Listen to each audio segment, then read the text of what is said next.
복음이 복음이고 은혜가 은혜인 이유라는 제목으로 말씀을 증거하겠습니다. 네, 오늘의 본문은 다윗이 사울 왕을 피하여 블레셋의 망명한 상황을 그리고 있습니다.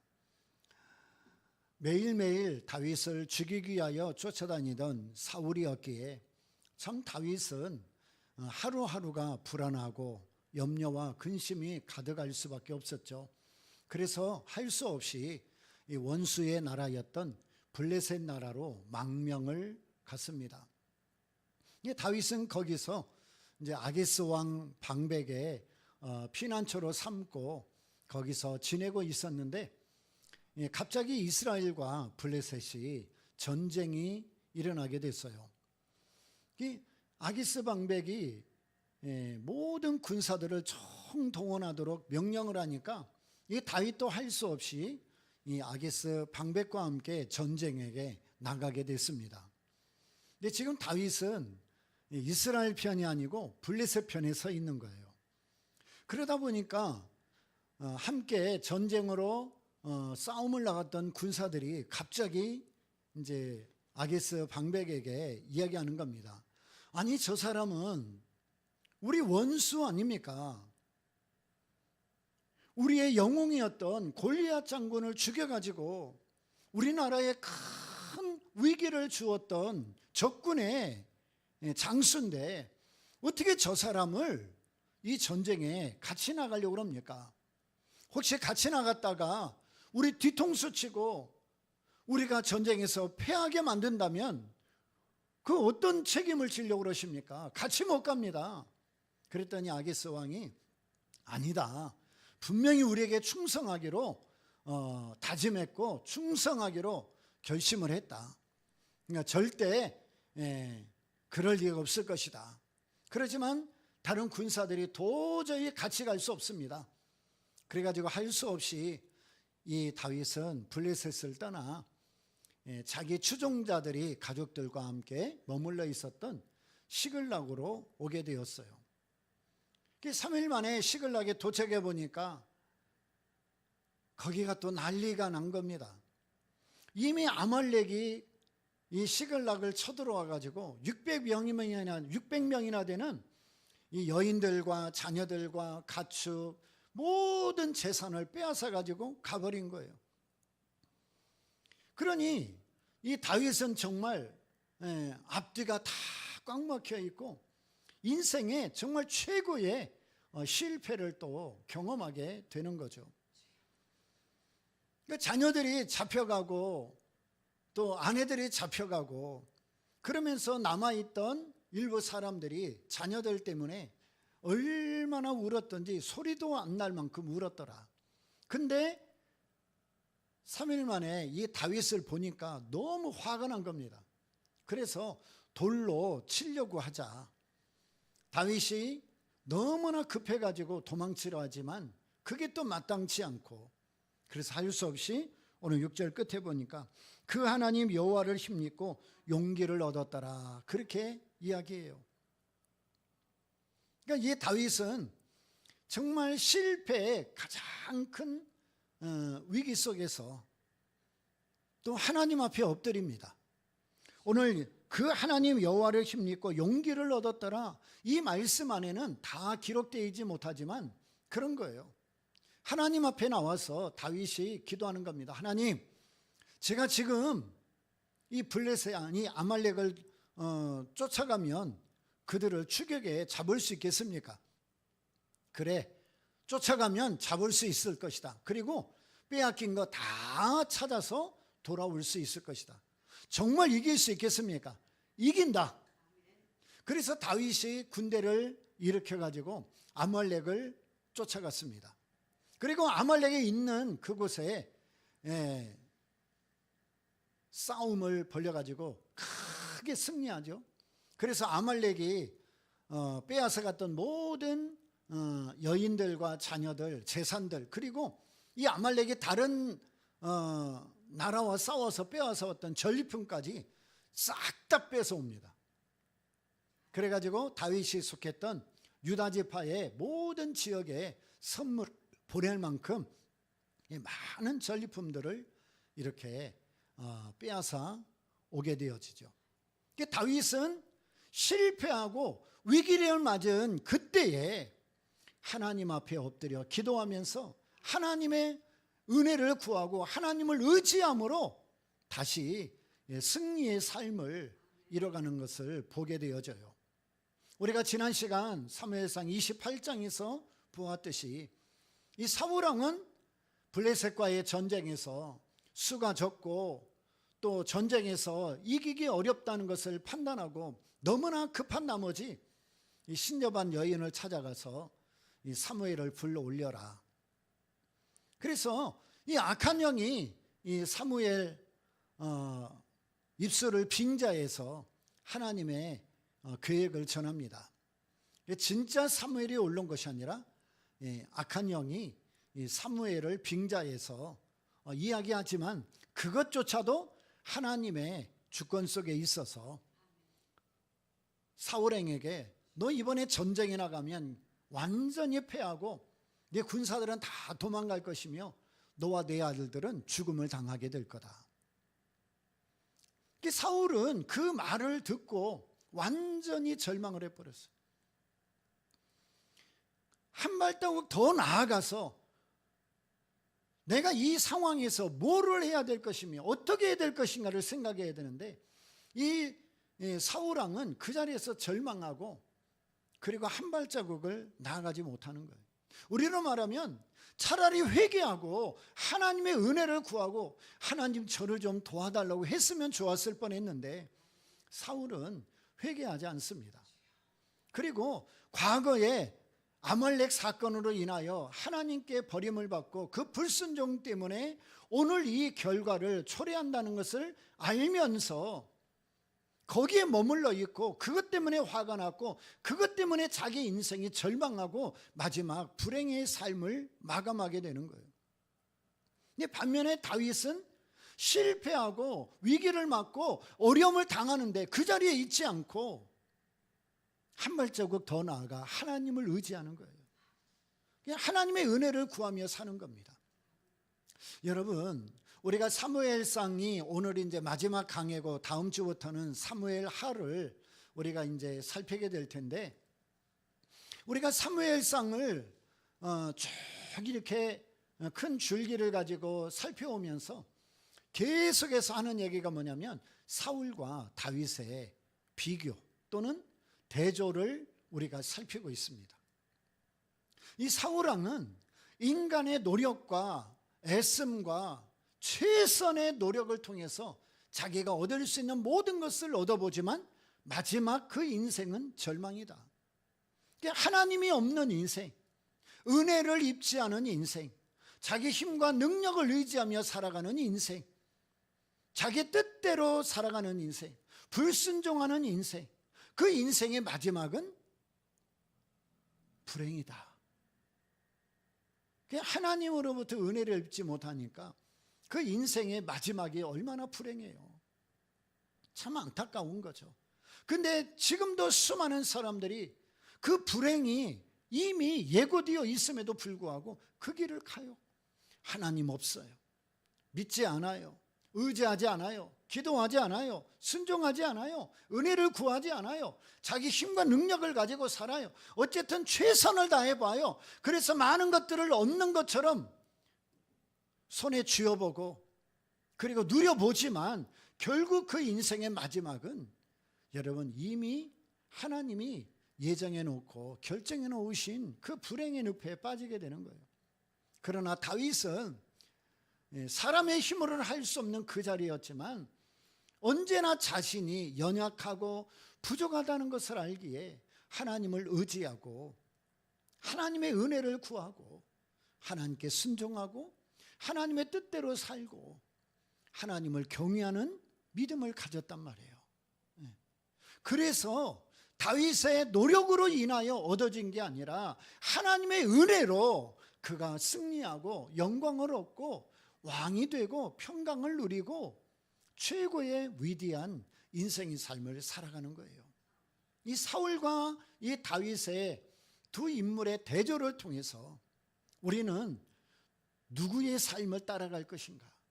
사울을 따라갈 것인가? 다윗을 따라갈 것인가? 근데 우리 머릿속에는 나는 다윗을 따라가야지, 다윗의 신앙을 우리는 따라가야지. 그러는데 실제로 우리의 삶은 사울을 따라가고 있는 거예요. 삶은 사울을 따라 살고 불순종하고 하나님 은혜도 없고 자기 마음대로 살면서 결론만 다윗을 구하고 있는 거예요. 그러니 어떻게 은혜를 경험하겠어요? 그러니 어떻게 승리하겠어요? 그러니 어떻게 하나님의 역사하심을 보겠습니까? 여러분, 우리가 연약하고 부족한 것을 인정하고 그래서 늘 겸손히 하나님 앞에 엎드려 하나님 은혜를 구하고 하나님 도와주십시오. 하나님 나와 함께 해 주십시오. 하나님 역사해 주십시오. 하나님 없이는 안 됩니다. 사울은 늘 과거에 붙잡혀가지고 한 발자국을 못 나가.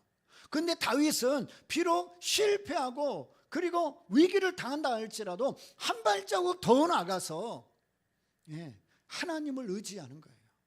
우리 신앙을 어떻게 살아가야 되는가? 우리가 믿음 생활, 신앙 생활을 어떻게 해야 되는가? 자꾸 과거에 매여서 회개만 하는 신앙 생활하지 말고 과거에 내가 부족했더라도 실패했더라도 연약했더라도 오늘 나의 모습을 가지고 하나님 앞에 나아가서 하나님의 은혜를 구하고 하나님의 도우심을 구하고 하나님이 나와 함께 하시기를 구하며 한 발자국 한 발자국을 앞을 향하여 가야 되는 거예요. 그게 우리 신앙생활이 되어야 돼요. 과거에 잘못된 것만 맨날 기억하며 눈물 짜고 회개만 하는 신앙생활하지 말고 내가 부족했으면 부족한 대로, 연약했으면 연약한 대로, 실패했으면 실패한 대로 그 모습 가지고 오늘 내가 하나님 앞에 나와서 은혜를 구하고 하나님 저를 도와주십시오. 제가 다시 열심히 살 수 있도록, 승리할 수 있도록, 하나님의 뜻대로 살도록, 하나님 은혜 가운데 살도록 저를 도와주십시오. 그리고 하나님을 의지하고 하나님 붙잡고 나아가는 거예요. 그게 신앙생활이에요. 그게 우리 믿음의 걸음이 되어야 된다. 마태복음 16장 24절에 보면 예수님께서 제자들에게 그렇게 말씀하죠. 누구든지 나를 따라오려거든 자기를 부인하고 자기 십자가를 지고 나를 좇을 것이니라. 자기를 부인하고 자기 십자가를 지고 나를 좇을 것이니라. 자기를 부인하고 자기 십자가를 진다는 것은 너가 죄를 깨끗이 하고 오라는 게 아니에요. 네가 거룩한 다음에 와라. 정결해진 다음에 와라. 경건해진 다음에 와라. 너 죄가 하나도 없이 깨끗한 상태에서 나한테 와라. 예수님이 그 말씀하는 게 아니에요. 여러분, 나를 부인하고 내 십자가를 진다는 것은 내 한계를 인정하라는 거예요. 우리 인간의 한계가 나를 부인하고 내 십자가를 지는 겁니다. 오늘 예수님께서 이 말씀의 전후 문맥을 보면 예수님이 그러시죠. 내가 이제 예루살렘에 올라가서 십자가를 지고 죽어야 될 거다. 그때 베드로가 그럽니다.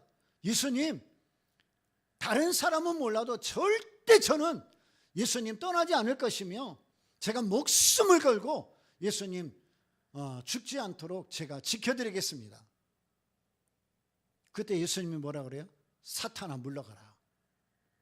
너는 하나님의 일을 생각하지 아니하고 사람의 일을 생각하는도다.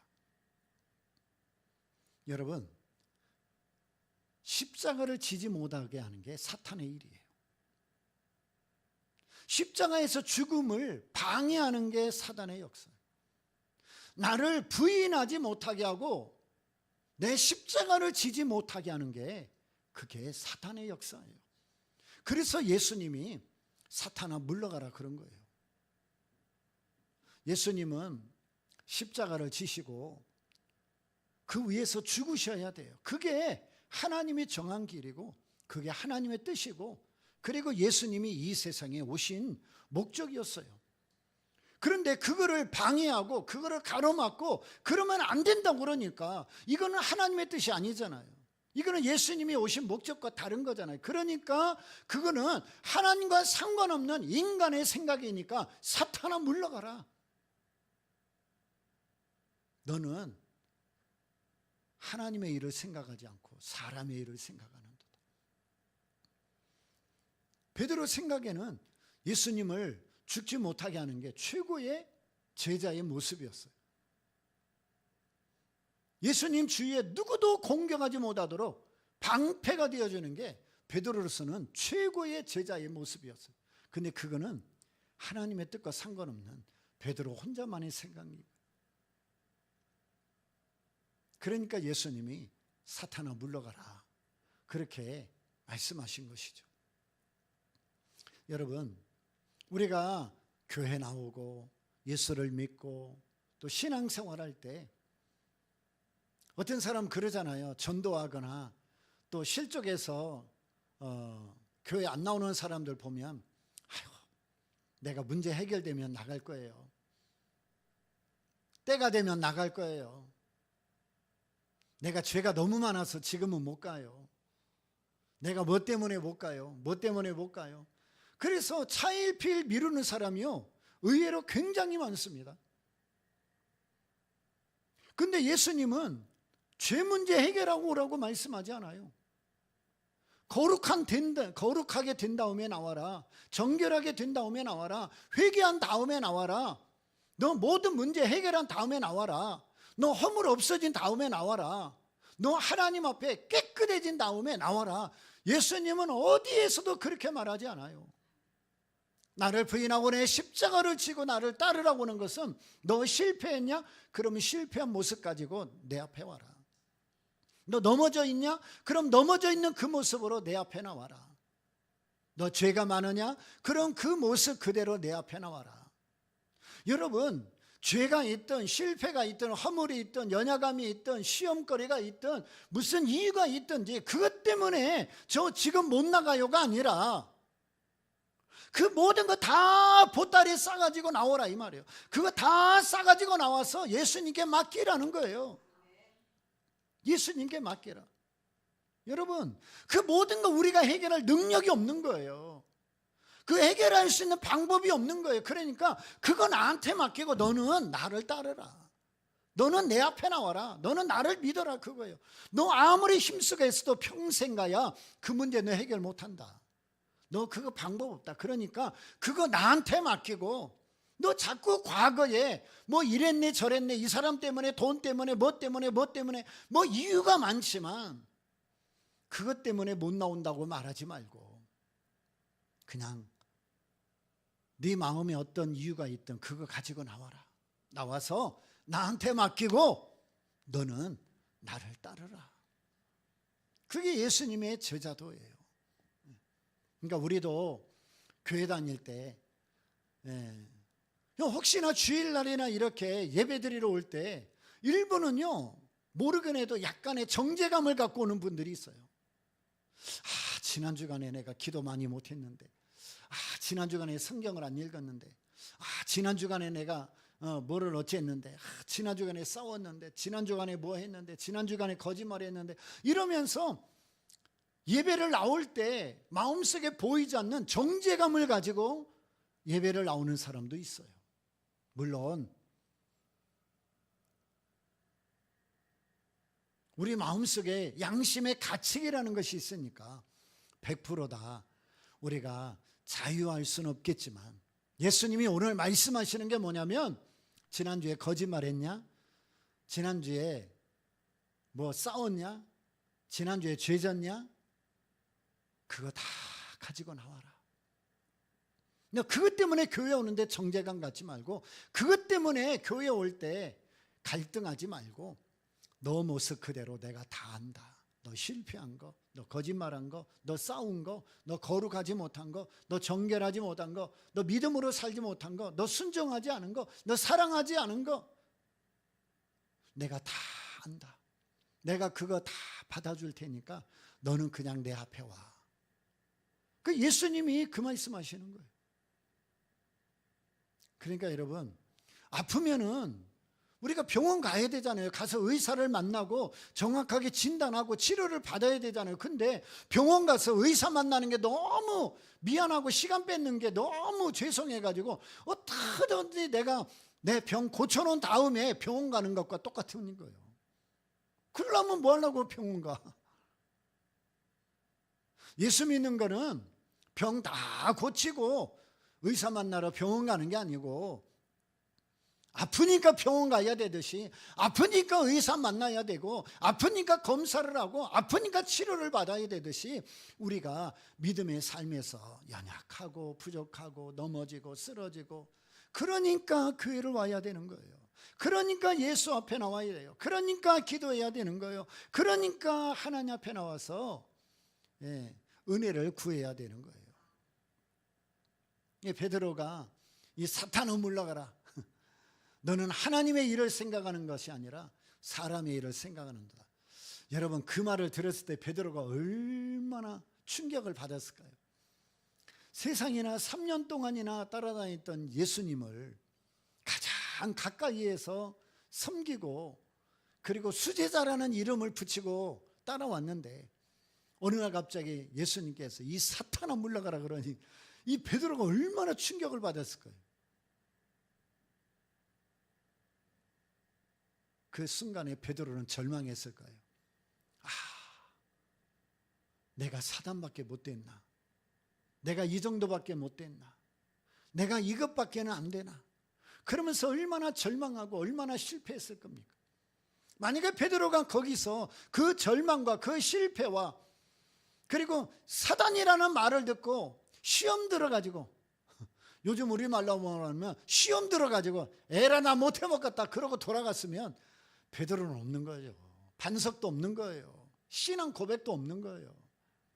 근데 하나님, 예수님께서 절망하고 실패하고 나는 사단의 종노릇밖에 안 되는구나 그러면서 낙심하고 있는 베드로를 다시 일으키십니다.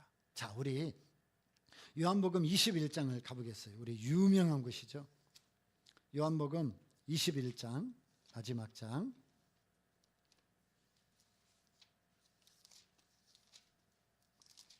(21장) 15절로 17절.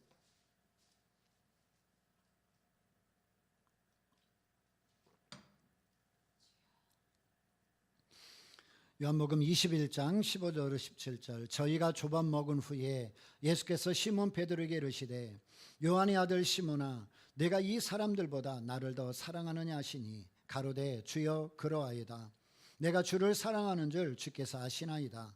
가라사대 내 어린 양을 먹이라 하시고, 또 두 번째 가라사대 요한의 아들 시몬아 네가 나를 사랑하느냐 하시니 가로되 주여 그러하이다. 내가 주를 사랑하는 줄 주께서 아시나이다. 가라사대 내 양을 치라 하시고, 세 번째 가라사대 요한의 아들 시몬아 네가 나를 사랑하느냐 하시니 주께서 세 번째 네가 나를 사랑하느냐 하심으로 베드로가 근심하여 가로되 주여 모든 것을 아시오매 내가 주를 사랑하는 줄을 주께서 아시나이다. 예수께서 가라사대 내 양을 먹이라. 아멘. 여기 보면 예수님께서 부활하신 후에 베드로를 찾아가시죠. 그리고 고기 잡는 업으로 돌아간 베드로를 만나서 묻습니다. 요한의 아들 시몬아 네가 나를 사랑하느냐? 주여 그러하이다. 내가 주를 사랑하는 줄 주께서 아시나이다. 요한의 아들 시몬아 내가 사랑하느냐? 주님께서 아십니다. 요한의 아들 시몬아 내가 나를 사랑하느냐? 근심하며 주님 아십니다. 이 세 번이나 질문과 대답이 오가요. 근데 오늘 이 본문은 예수님께서 베드로를 만나서 내가 나를 사랑하느냐라고 질문하실 때 베드로가 예수님을 멀찍이 쫓아가고 세 번이나 부인하고 저주하며 떠나갔던 것을 염두에 두고 묻는 질문이에요.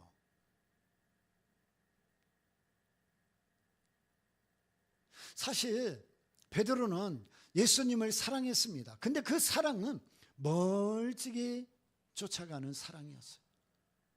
예수님을 부인하고 저주하는 그런 사랑이었어요. 어찌 보면 인간적인 욕심과 욕망을 가진 사랑이었죠. 근데 한편으로 보면 제가 목숨을 던져서라도 예수님 제가 지켜드리겠습니다. 그거 보면 목숨까지도 내놓을 만큼 예수님을 사랑했어요. 근데 그 사랑이 목적이 다른 데 있는 것이 문제였어요. 근데 예수님께서 오늘 이 베드로의 부인하심과 그 다음에 저주하심을 염두에 두고 물으시면서 요한의 아들 시몬아, 이 사람들보다 나를 더 사랑하느냐 하시니, 이 15절에 보니까 내가 주를 사랑하는 줄 주께서 아시나이다. 주여 그러하이다. 내가 주를 사랑하는 줄 주께서 아시나이다. 그러니까 부인하고 저주했던 그 사랑을 염두에 두고 그 제자인 베드로를 염두에 두고 사랑하느냐고 물었더니, 여러분 베드로도 사실은 예수님을 멀찍이 쫓아가고 예수님을 부인하고 떠났던 그거를 생각하면서 예수님, 저는 예수님 끝까지 따라가지 못했던 사랑이었던 거 예수님 아시잖아요. 그 얘기예요. 주여 그러하이다. 내가 주를 사랑하는 줄 주께서 아시나이다. 우리 글에는 보면 베드로가 진짜 예수님을 막 또 뜨겁게 사랑하는 것처럼 느껴지지만 이 베드로의 대답 안에는 예수님, 저는 예수님 끝까지 따라가지 못했던 그 사랑입니다. 그거 예수님 아시잖아요. 그리고 두 번째로 요한의 아들 시몬아, 네가 나를 사랑하느냐? 그랬더니 베드로가 주여 그러하이다. 내가 주를 사랑하는 줄 주께서 아시나이다. 이 베드로의 대답 안에는 예수님, 저는 예수님 따라다니면서 한 자리 하고 싶었습니다. 높은 자리에 올라가고 싶었습니다. 그리고 내가 말로는 내가 목숨을 바쳐서라도 예수님 지켜드리겠다고 약속했습니다. 제 안에 그런 사랑이 있던 거 예수님 아시잖아요. 그 대답이에요. 그리고 세 번째, 요한의 아들 시몬아, 네가 나를 사랑하느냐 하시니, 주께서 세 번째 네가 나를 사랑하느냐 하심으로 베드로가 근심하여 뭐해요? 근심하여 가로되 주여 모든 것을 아시오매 내가 주를 사랑하는 줄을 주께서 아시나이다. 뭐 대단히 사랑하기로 다짐하고 결심하고 결단하고 이야기하는 것이 아니라 이 베드로의 세 번째 대답 안에는 예수님, 왜 베드로가 근심했느냐면 예수님, 제가 끝까지 따라가지 못했던 그 사랑 또 그럴까 두렵습니다. 제가 말로는 목숨을 내놓고 예수님 지켜드리겠다고 뻥뻥거렸지만 그러지 못했던 거 예수님 아십니다. 내 안에 욕망과 욕심에 가득 찬 모습으로 예수님 사랑했던 거 예수님 아십니다. 왜 베드로가 근심했느냐? 제가 예수님 사랑한다고 하지만 또 그런 모습으로 사랑할까 봐, 또 그렇게 사랑할까 봐, 또 예수님 부인하고 예수님 저주하고 멀찍이 따라가고 욕심을 가지고 예수님 사랑한다고 할까 봐 제가 두렵습니다. 그 이야기가 근심하며 거기에 담겨 있는 거예요. 근데 예수님은 그 베드로 안에 실패했던 자신의 모습, 절망했던 자신의 모습, 실족했던 자신의 모습, 믿음이 없었던 자신의 모습, 진짜 사랑이 아니었던 자신의 모습을 절망하고 있는 그 베드로의 모습을 예수님이 다 보시고 아셨어요. 근데 예수님이 이 베드로를 책망하는 게 아니에요. 너 왜 나를 부인했냐? 왜 나를 저주했냐? 왜 나를 멀리 쫓아왔냐? 왜 나한테 믿음을 고백하지 않았냐? 여러분, 예수님이 그거 말씀하지 않고 베드로가 자기의 실패를, 자기의 연약함을, 자기의 허물을, 그리고 자기의 죄를, 그리고 잘못된 사랑을 그대로 고백하니까 예수님이 뭐라고 그래요? 3번이나 나를 사랑하느냐 묻고, 베드로가 자신의 그 진짜 마음을 토로해 놓고, 우리로 말하면 회개하자. 예수님이 뭐해요? 내 양을 치라, 내 양을 먹이라, 내 양을 치라. 3번이나 이 베드로를 다시 초청하십니다.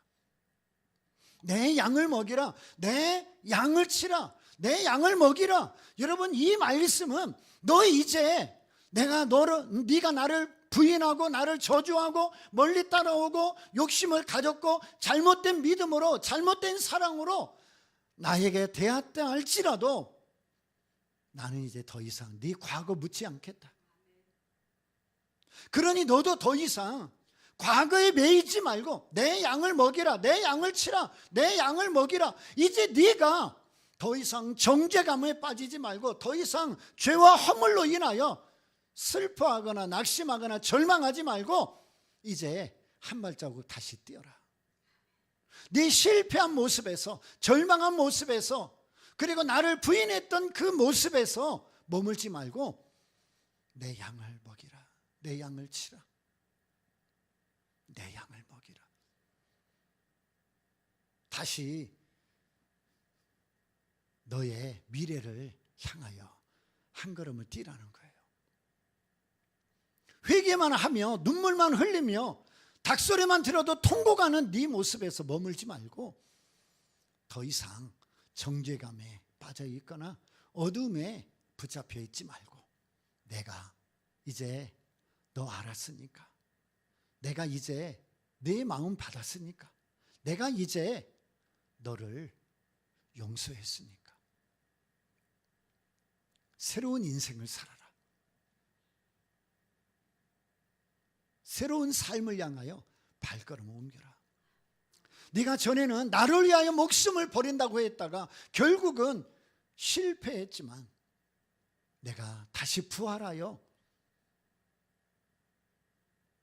너에게 이 용서를 베풀고 은혜를 베푸는 것은 너에게 죽음이 아니라 영원한 생명의 삶을 주는 것이다.